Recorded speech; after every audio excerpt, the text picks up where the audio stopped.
பார்க்கவே பன்னீர் பட்டர் மசாலா சூப்பரா இருக்கே! அப்படின்னு உங்கள யாருக்காச்சும் ஏமாத்தணும்னு தோணுச்சுன்னா, இந்த கிரேவிய செஞ்சு குடுங்க. இது வந்து பன்னீரே இல்லங்க. ஆனா பார்க்க அப்படியே இருக்கும். செம்ம டேஸ்ட்டா இருக்கும். செம்ம சாஃப்ட்டா இருக்குங்க. எக்க வச்சு தான் இந்த கிரேவி நான் பண்ணியிருக்கேன். இது ஒரு ரீக்ரியேஷன் கிரேவி தான். நல்லா வந்திருக்கு. அது எப்படி செய்யலாங்கிறத பார்க்கலாம். ஒரு 10 பேருக்கு செஞ்சதுனால நான் ஒரு 8 முட்டை போட்டிருந்தேன். மஞ்சத்தூள் 1/4 ஸ்பூன் உப்பு, 2 ஸ்பூன் எண்ணெய் விட்டு நல்லா கலக்கிட்டு, குக்கர்ல வச்சு ஒரு 3 விசில் விடுங்க. 2 டூ 3 விசில் விடுங்க. அது அப்படியே ரெஸ்ட்ல இருக்கட்டுங்க.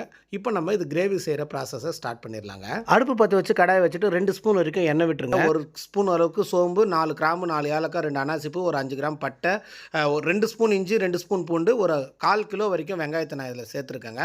வெங்காயத்தை நல்லா பெருசு பெருசாக எடுத்துங்க. ஏன்னா அரைக்க போகிறது தான்.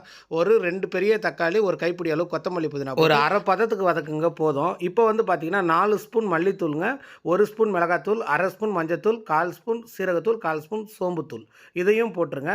போட்டு நல்லா பெரட்டிட்டு உடனே அடுப்பை அணைச்சிருங்க.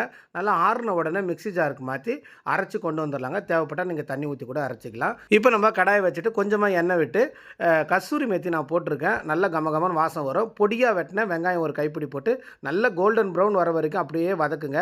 இப்போ அரைச்சி வச்சுருக்க விழுதை வந்து இதில் போடுறதுக்கு முன்னாடி நம்ம என்ன பண்ணலான்னா, கொஞ்சமாக தனி மிளகாத்தூள் அந்த எண்ணெய் கலர் வர்றதுக்காக போடுங்க. அதுக்கப்புறமா நம்ம அரைச்சிருக்கிற மிக்ஸி ஜாரையும் அலசி ஊற்றுங்க. உங்களுக்கு எந்த அளவுக்கு திக்னஸ் வேணுமோ அந்த அளவுக்கு போட்டுங்க. நான் ஒரு 10 பேருக்கு செய்கிறேன்.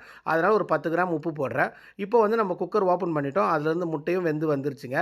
இது அப்படியே எடுத்து தட்டினீங்கன்னா சைடெல்லாம் கொஞ்சம் உரசி விட்டுட்டு தட்டினீங்கன்னா அப்படியே கேக் மாதிரி வந்துடும். அதை சின்ன சின்ன பீஸாக கட் பண்ணிக்கோங்க.